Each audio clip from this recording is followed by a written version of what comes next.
Obrigado pela acolhida, recebida, o carinho. E me sinto assim um pouco, talvez não à altura de colocar em poucas palavras uma realidade tão vasta, tão rica, como é a realidade da caridade, melhor dita, da nossa igreja ao longo dos séculos, tentando fazer uma espécie de panorama bastante vasto, partindo já do início do cristianismo. Gostaríamos de focar, sobretudo, aquilo que para nós marca a própria realidade da igreja, que é a caridade, quando o próprio Jesus apresenta para nós como sendo seu mandamento, um mandamento novo, que nos amemos uns aos outros. E partindo desta ideia, a igreja vai compreendendo toda essa realidade da caridade, procurando dar sempre vida às palavras recebidas do Mestre. É claro que depois de passar muitos anos, nós começamos a perceber uma distinção daquela primeira igreja, quando ainda, sob a perseguição, vivia de alguma maneira escondida, pode, a partir do século IV, iniciar toda uma realidade de vida de comunhão e, mais ainda, social, procurando ser no mundo uma espécie de luz, um fermento na sociedade. Nós consideramos, neste primeiro momento, a necessidade de delimitar um pouco o que nós pretendemos falar. Nós não pretendemos falar sobre a história, digamos assim, da caridade em âmbito fora do âmbito eclesial. Vamos falar da caridade dentro daquilo que é a vida da igreja. Por isso, para delimitar esse tema, seria bom não considerarmos que aqui se queira fazer alguma espécie de desprezo a todas as outras iniciativas, não é? E outras denominações ou até confissões possam ter tido também ao longo da história, mas para fundamentar aquilo que hoje para nós é a expressão desta caridade, em especial através da pastoral da saúde. Bem, uma vez estabelecida que é dentro desse contexto, a nossa história ela não pode prescindir de toda a antecedência daquilo que foi a história da igreja, sobretudo na Europa. De modo que assim partimos já depois da queda do Império Romano, o início, portanto, da Idade Média, toda uma realidade que começa a ser bastante mais expressiva na vida da igreja. Questão de estrutura, questão de expansão da própria fé e, mais ainda, a conversão de vários povos que vão, com isso, concorrendo para que o número cresça de fiéis e assim também se estabeleça toda uma realidade de apostolado e de ação dentro da sociedade. O período que mais percebemos esta formação da realidade, da prática, da vida, da caridade dentro da igreja é o período da Idade Média. Período esse que vai se marcando através, sobretudo, da atividade, da ação dos monges ou dos mosteiros. O período da alta Idade Média, nós temos estabelecido como se fosse o início da nossa apresentação. É uma época de grande contraste. A novidade da Europa, da igreja, é uma novidade também para aqueles que estão vivendo esta realidade social, um contexto onde não existem cidades muito populosas, não existe um contato, um intercâmbio muito vasto entre essas comunidades ou cidades, poderíamos chamar assim.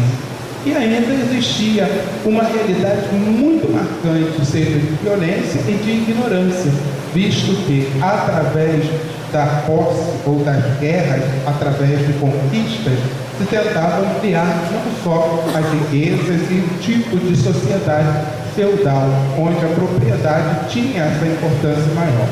O comércio não era tão pouco, tão difuso, e as cidades eram muitas das vezes espoliadas, atacadas, e até mesmo os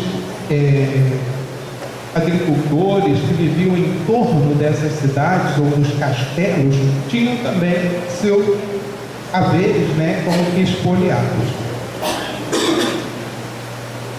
Diante disso, as estruturas mais bem organizadas que tinham, sobretudo dentro da igreja, foi já a vida monástica e os mosteiros, em torno dos quais se formaram também grandes comunidades. E os mosteiros apresentavam não só uma realidade de vida organizada, mas também uma estrutura social, econômica, com produção, sobretudo se lembrarmos daquilo que se costuma frisar da regra de São Bento, a oração e o trabalho, eram também comunidades autônomas, capazes de produzir.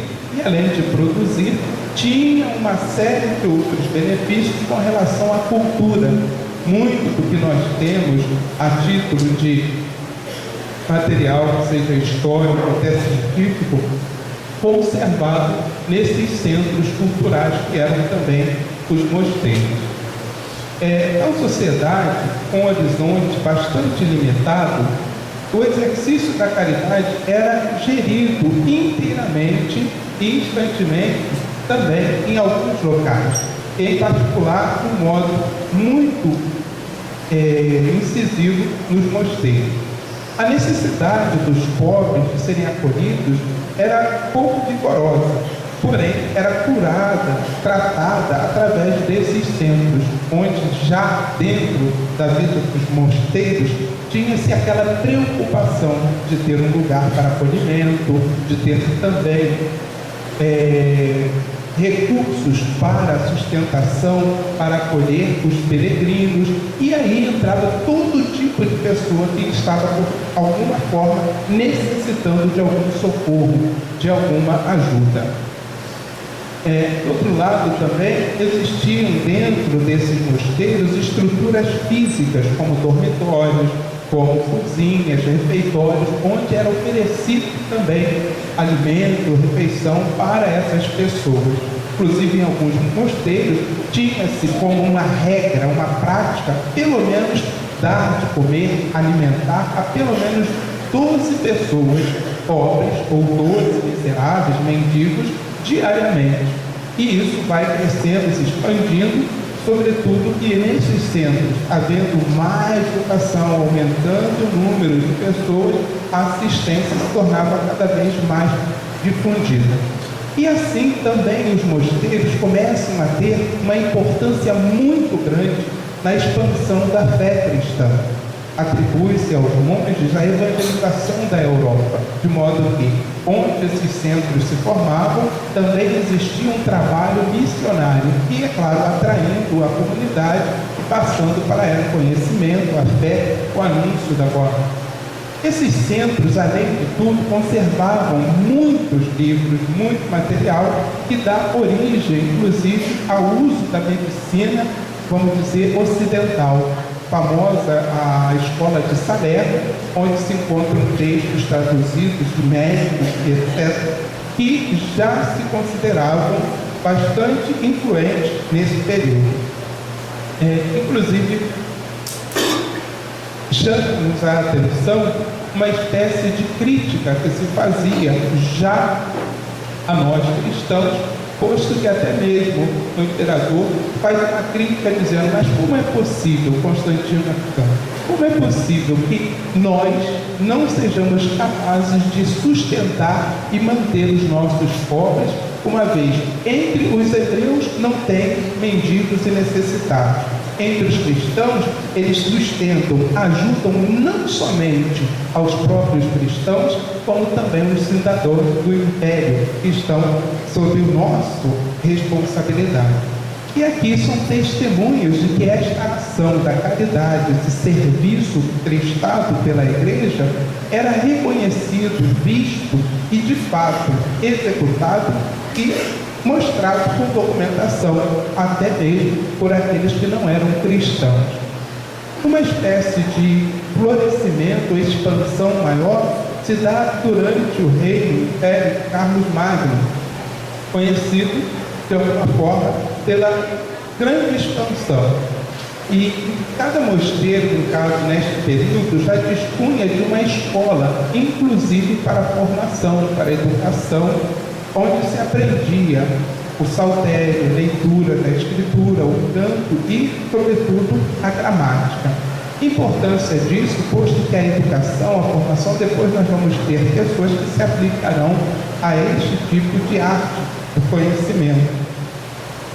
Esta vasta rede de estabelecimentos que eram os mosteiros, juntamente com toda a campanha feita na Europa medieval, e logo o número cada vez maior deles nesta época, e depois na época moderna, contemporânea, vai favorecer a esse serviço da caridade ser como que organizado, planejado de uma maneira mais racional e mais eficiente.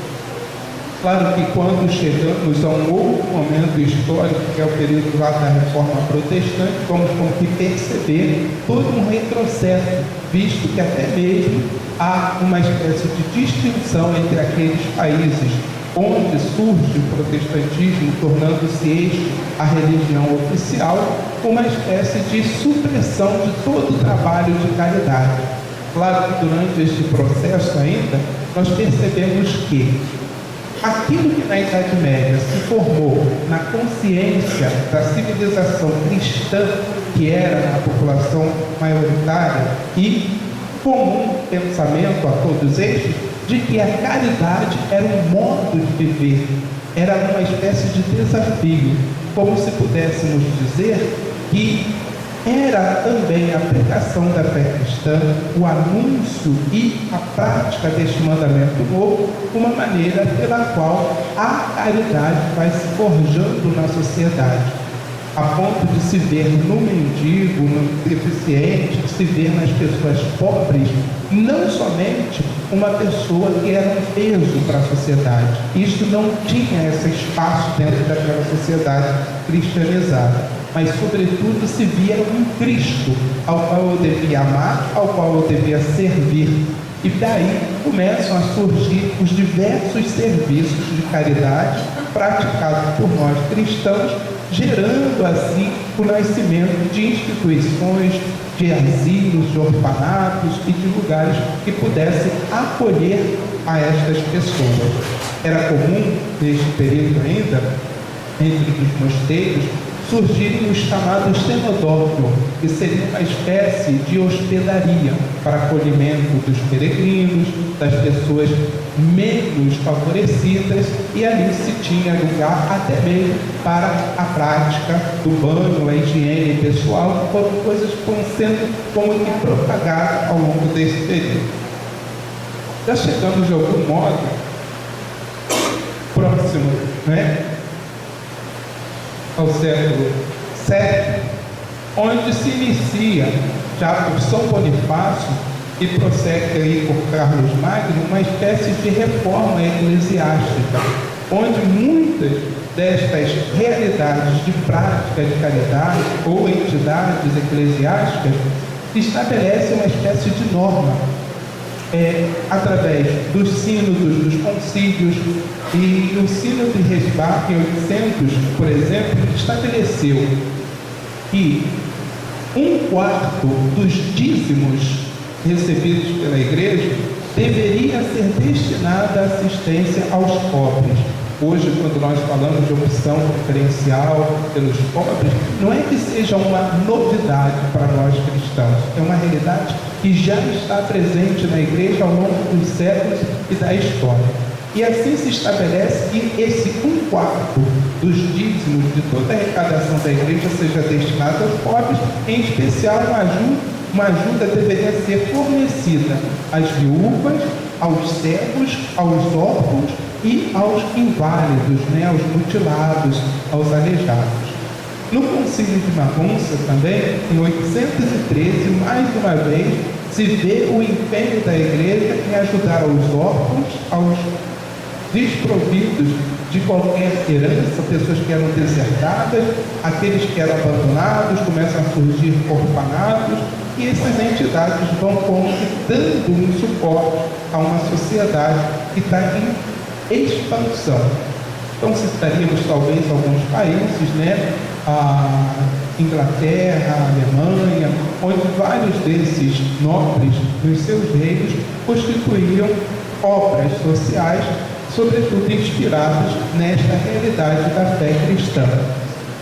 é sempre bom considerar que se está falando de uma população, uma nação, um país, um rei com raízes, com uma cultura cristã. Isso é bom ter sempre em vista, porque quando se vai evoluindo na realidade histórica, vai se mudar toda esta concepção do pobre como um outro Cristo. Aquelas palavras que podemos tirar do Evangelho: tudo que fizeram o menor dos meus irmãos foi a mim que fizestes. Várias outras passagens como que nos inspiram a ação da caridade, Jesus expondo para nós a situação do samaritano. Tudo isso tinha um porquê dentro desse período. Inclusive, muitos mosteiros, além de ter a estrutura interna, empenharam-se depois em oferecer segurança, melhoria nas estradas. Surgiram instituições que construíam, inclusive, pontes para facilitar o acesso à locomoção. Talvez falar pormenorizadamente de tudo isso torne não só cansativo, mas difícil de, em poucos minutos, colocar. Estou tentando fazer alguns saltos para ir expondo essa realidade. O exercício da caridade foi, neste período, também favorecido pela pastoral penitencial, a pastoral da penitência. Por que a gente fala isso? É claro que seguramente já ouvimos, ao longo dos nossos estudos de história, falar que a igreja teve períodos em que vendeu isso, fez aquilo, fazia barganha. Mas era uma cultura na qual se entendia que socorrer o pobre, dar esmola, tudo isso era uma obra de caridade, era um modo de socorrer a pessoa necessitada, não só vendo o pobre necessitado, mas o próprio Cristo sofredor, ao qual eu socorria dentro desta perspectiva, desta cultura cristã. De modo que essa pastoral da penitência, ela chegou a um pleno título de falar sobre essa realidade, a pregação sobre a esmola, sobre a oração, sobre o jejum, como meio de como que representar e fazer ao próprio Senhor o que estavam fazendo. E até mesmo como penitência, ou como satisfação da penitência que cada penitente confessava e fazia, existia esse tipo de coisa. Hoje, talvez, quando a gente faça uma confissão, você recomenda, vai rezar uma oração tal, vai fazer isso. Mas neste período se entendia que a obra de caridade era a melhor penitência. Quando hoje ouvimos, durante o período da Quaresma, algumas vezes se propor gestos concretos, a gente não imagina que isso já era uma coisa comum naquela época.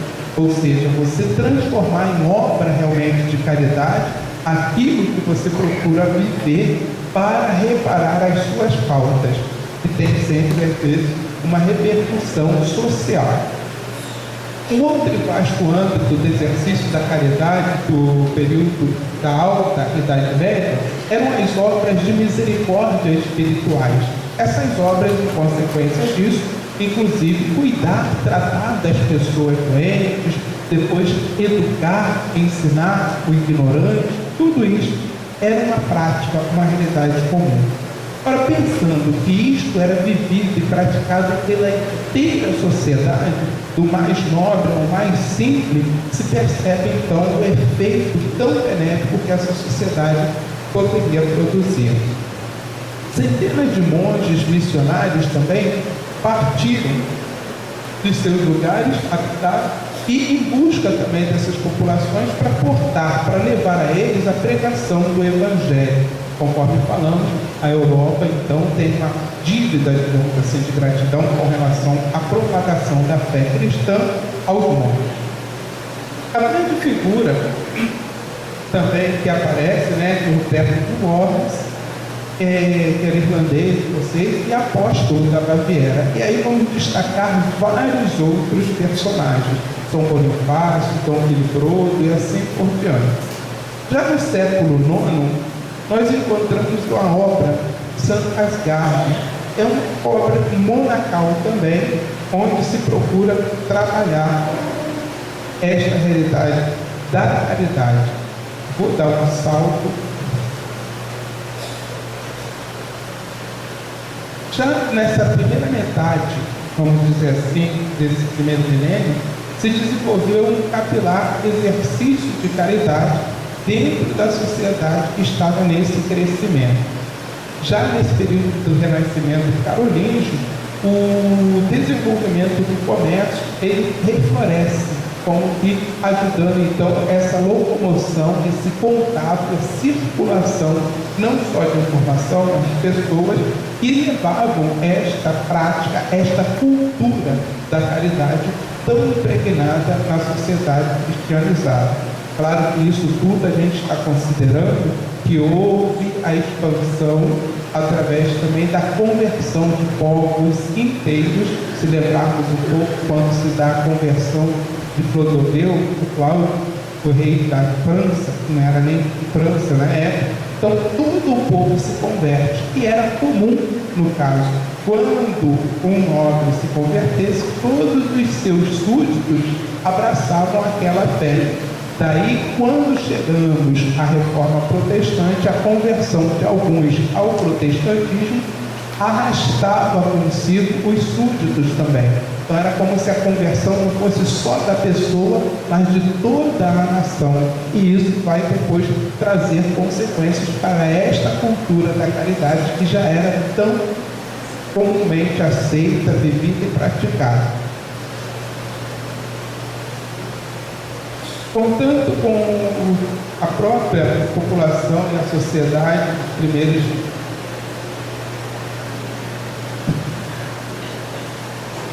um outro salto. Importante ainda, dentro dessa perspectiva dos centros culturais, foram se criando,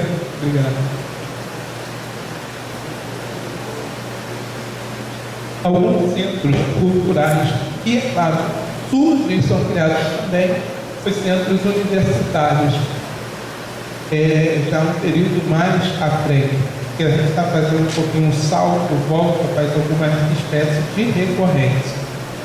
E o desenvolvimento que vai sendo introduzido nessa sociedade comportou também uma mudança da parte das organizações de ajuda aos pobres e aos doentes.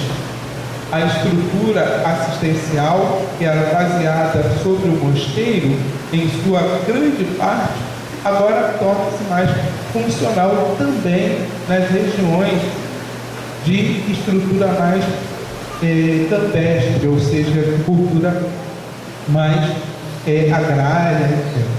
E essa era uma espécie de medida de um mundo muito restrito, onde havia uma escassa densidade demográfica e um estático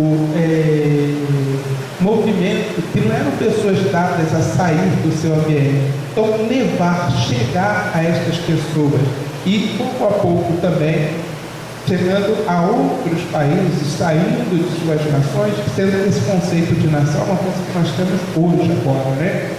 Mas eram reinos, na verdade, a consideração que se tinha. E esses centros monásticos também iam se instalando nesses determinados lugares. Aí vem algumas colocações que nos lembram os cistercienses, os premonstratenses, que tinham já no ano de 1197 como hábito nutrir cotidianamente. Esse cotidianamente é dizer que seria diariamente cerca de 1.500 pobres. E essa caridade praticada nos mosteiros continua funcionando no mundo rural, não somente nos centros urbanos que começavam a se formar em torno deles. Eles saíam para ir até esses lugares.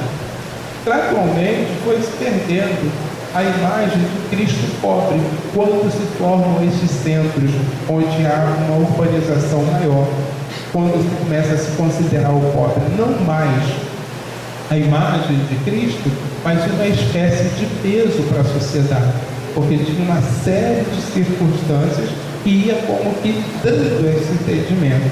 Claro que surge com isso, dentro da mentalidade da nobreza, uma espécie de ideia onde esses pobres, para poderem ter tal ajuda, tal recurso, deveriam ter alguma submissão ao trabalho, por exemplo, produzir algo. talvez não seja uma mentalidade tão diferente da que temos hoje em dia.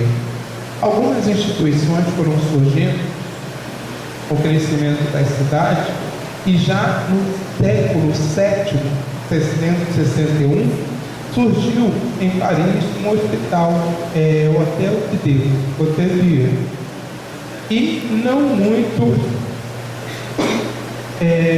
junto, acolhido, mantendo-se a assistência só para pessoas doentes. Então já começa a distinguir que não era um acolhimento só para doentes, o que existia anteriormente, mas a partir daqui já essa ideia mais próxima ao que seriam os hospitais hoje, só para atendimento de pessoas doentes, ou então pessoas feridas, velhos, órfãos e, sobretudo, aqueles que eram libertados do cárcere para assistir.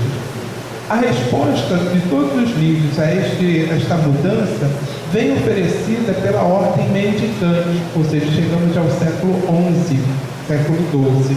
Surgem as ordens mendicantes, que procuram assistir o pobre, sobretudo se destaca nesta realidade os franciscanos, onde a própria comunidade inicial dos franciscanos não é no centro da cidade de Assis, é um pouco fora, um lugar que era tido assim como uma espécie de lixeira, um lugar bem desprezível. E é claro, já temos, considerando os franciscanos, uma ideia do trabalho que fazem junto aos leprosos, hoje podemos chamar de rancenianos, que estabeleceram seus conventos também, eles lá na cidade, onde podiam, dentro desta ideia de mendicância, conseguir recursos para fazer o seu serviço, o seu trabalho junto aos pobres. Essa estrutura era bastante centralizada e gozava de uma maior mobilidade de pessoal, porque eles não tinham essa vida conventual a bom preço, eles podiam ir de um lugar para o outro fazendo esse serviço de mendicância, mas de assistência também aos pobres, valendo-se sempre da colaboração da ordem terceira. Esta ordem terceira é interessante que já começa a dar os primeiros lampejos do que depois, na sociedade moderna, vai ser a ação, o trabalho do laicato dentro dessa obra de caridade. As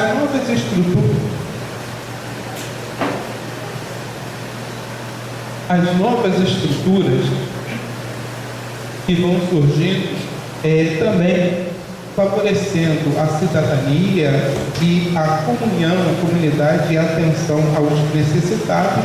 Como exemplo, a pregação que era feita, também ela vai enfocar isso, estimulando as pessoas frequentemente a buscar esse tipo de serviço. Associações surgem também, e delas especialmente confraternidades femininas, ou seja, confrarias. Se pensarmos na ordem franciscana, surgem também as franciscanas, segunda ordem, fundada, as clarissas, mas dentro da estrutura que tínhamos, muito mais voltada para a vida de oração. Os institutos de vida consagrada, feminino, dedicado à vida ativa, vai surgir no período posterior, mais lá para o século XV, 1400 e alguma coisa. As novas ordens hospitaleiras, elas apegam-se ao cuidado dos doentes. Daqui é importante que nesse período também começam a ter as cruzadas, e as ordens hospitalares, sobretudo, surgem daquela experiência das ordens cavalariças, Cavaleiros de Malta, etc.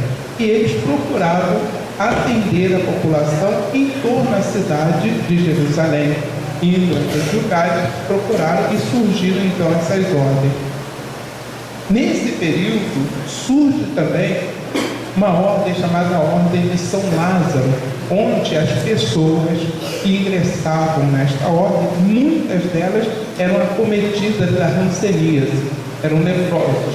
No entanto, eles tinham todo um ritual, a igreja sempre marcou com essa presença, uma espiritualidade, uma espécie de mística, essa realidade. Quando a pessoa é diagnosticada com essa enfermidade, deveria já se afastar da sociedade, mas era acolhida dentro dessa comunidade e ali também recebia uma espécie de hábito, uma vestimenta, tinha uma celebração, uma missa marcando o ingresso da pessoa naquela comunidade, onde ele também teria toda uma vida social, onde tinham trabalhos a serem feitos, tinham hortas para a produção de alimento, todo tipo de serviço, ou seja, uma estrutura que favorecia a pessoa não ficar como que excluída propriamente do mundo e da vida social.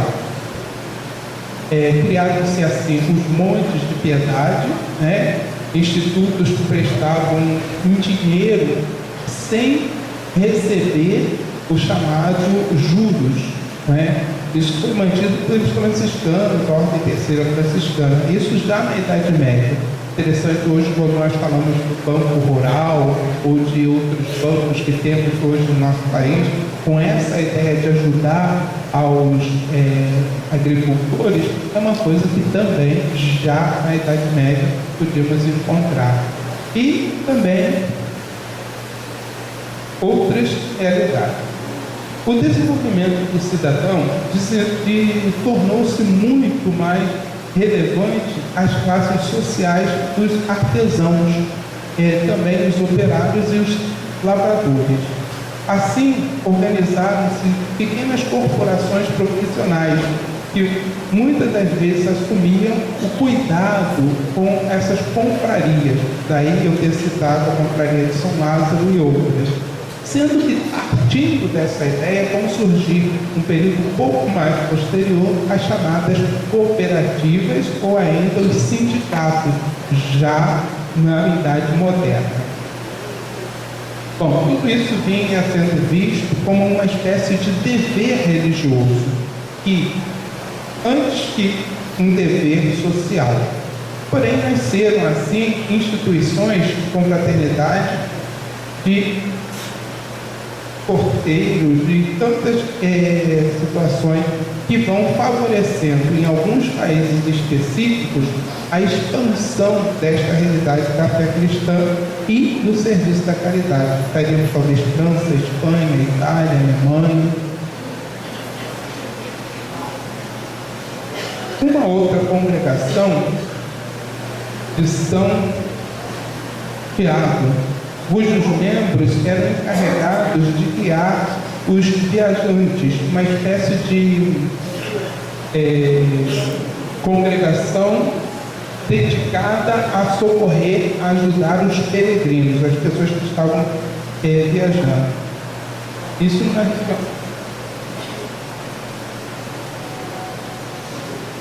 Eu sei que está ficando bastante cansativo, eu pulei aqui um pouquinho. Já na Idade Moderna, existe uma grande ruptura religiosa da Europa causada por aquela questão que eu falei do protestantismo. Também o motivo dessas sucessivas guerras, começam a surgir também guerras entre essas confissões, as chamadas guerras religiosas. E a reforma protestante assinalou também, nos países onde prevalecia o protestantismo, uma espécie de sequestro dos bens que a igreja possuía. E nesse sequestro, todas essas instituições, elas viam-se talvez prejudicadas, porque não gozavam mais do benefício daquela 1/4 dos dízimos para ajudar, para socorrer as obras sociais, aos pobres, aos hospitais, aos sinodórios e hospedarias que foram sendo constituídos ao longo desses anos. O crescimento de uma sociedade culturalmente desenvolvida gerou ainda outras necessidades, a necessidade da instrução, que vinham ao encontro dos institutos de ensinamento, né, destinado aos jovens, às crianças e aos pobres. Bom, uma outra fase muito marcante e importante com relação a toda essa questão da caridade, vocês devem lembrar um fato histórico, que é a Revolução Francesa. A Revolução Francesa já está dentro do período fora da Idade Média, onde já se tem uma concepção da humanidade, do homem, voltado a um regime liberal e, sobretudo, considerando uma espécie de homem como centro, a ciência como uma espécie de divinização do saber, digamos assim. E essa maior consciência vai exigir que o laicato católico também se adapte nesse serviço da caridade, no apostolado, diante dos problemas políticos e sociais que já se apresentavam também nesta época. No período da Revolução também, muitas ordens de vida contemplativa elas são supressas, são expulsas, têm que sair da França. E quando sai, mesmo depois de Napoleão cai, vamos dizer assim, a ficha em consciência que eram instituições necessárias.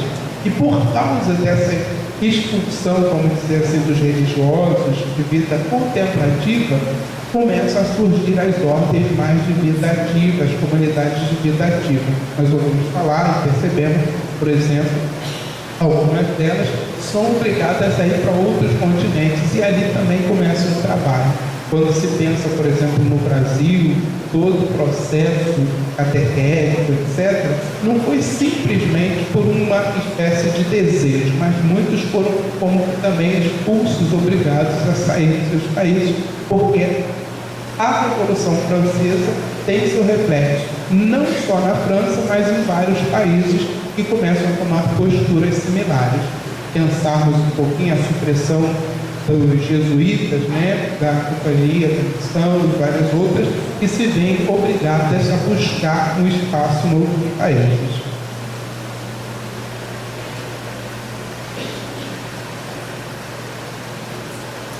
Também no âmbito da vida masculina, surgem também instituições, comunidades que se dedicam a esse serviço de vida ativa, de trabalho para a vida.